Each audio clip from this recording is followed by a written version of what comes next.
Carême, jour 20. Et ça y est, on a fait la moitié là. Félicitations à moi-même, félicitations à toi aussi, si tu fais un carême également en même temps que moi. Alors j'ai déjà fait une vidéo pour les 10 jours, je t'invite à aller la voir si ce n'est pas déjà le cas. Et donc là, ce qui s'est passé depuis le 10e jour, les mots que je peux retenir en tout cas de cette expérience, ça va être frustration, doudou émotionnel et précision. Alors tout d'abord, le doudou émotionnel. Le doudou émotionnel, c'est un petit peu cette chose que tu vas vivre ou que tu vas manger par exemple et qui te fait du bien. Ce que tu vas consommer les jours où tu n'es pas bien et ce que tu peux aussi consommer les jours où tu es bien et que tu veux festoyer. Moi, pour mon cas, c'est la bière, en tout cas les produits alcoolisés, les céréales et le sucre, parce que j'aime bien manger aussi des choses faciles comme des quiches et des pizzas, ça me remplit vite le ventre. Et c'est facile à faire. Et c'est ça la précision que j'aimerais apporter sur ce qu'est un carême, en tout cas pour moi, de la façon dont je le vis. Le carême, c'est se priver de ces doudous émotionnels, de ces petits plaisirs de la vie pour se mettre face, en tout cas, à nos difficultés intérieures. Il ne s'agit en aucun cas de suivre un régime alimentaire spécifique. Moi, mes doudous émotionnels sont principalement alimentaires. Qu'est-ce que tu veux? Je suis un gros gourmand. Il s'agit donc de se priver de ces petits plaisirs, que ce soit dans les journées qui se passent pas très bien, que dans les journées où ça se passe bien. Et on en vient au troisième mot, de la frustration.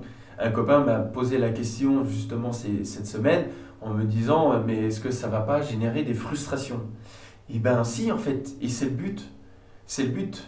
Parce que quand tu veux te faire un petit plaisir et que non, s'il n'y a pas de plaisir, tu t'en abstiens, alors ça va te mettre face à une frustration. Et c'est de surmonter cette frustration qui, pour moi, spirituellement, en fait, te fait avancer d'un pas. Ton esprit, ton mental va devoir passer à un autre stade pour pouvoir gérer cette frustration. Mais comme je l'ai dit aussi à ce copain, la question, elle peut se retourner en fait. Est-ce que la frustration, elle n'était pas déjà là avant? Par exemple, cas très simple, tu passes une mauvaise journée, tu as envie de te prendre une bonne bière pour dire c'est bon, je vais décompresser un peu.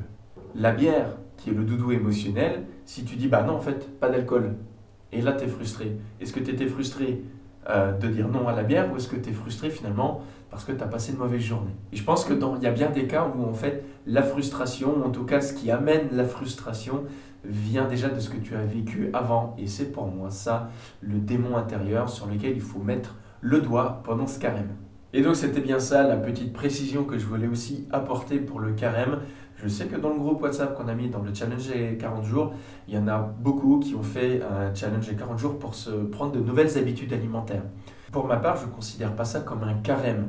Ça n'empêche pas de la difficulté. Je note les conversations sur le groupe, c'est très chaud. Franchement, c'est chaud. Surtout, par exemple, de se déshabituer au sucre. Dans une société aujourd'hui où on est tous complètement drogués au sucre, c'est hyper compliqué. Donc courage à ces personnes, franchement, c'est pas facile. Donc vraiment courage et il faut tenir bon, on a fait la moitié.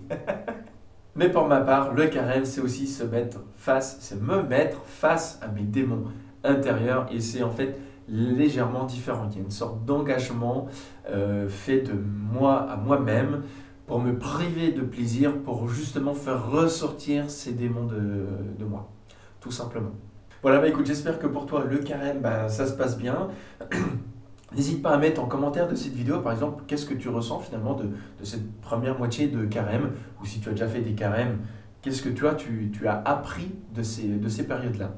Ça me ferait vraiment plaisir d'avoir plus d'expérience parce qu'il n'y a pas beaucoup de gens qui font vraiment un carême dans ce principe-là. Donc ça serait vraiment intéressant d'avoir des retours de plusieurs personnes et ça pourrait même peut-être motiver d'autres personnes à faire un carême. Voilà, sur ce, écoute, garde l'esprit ouvert, prends soin de toi et puis à bientôt. Ciao, ciao!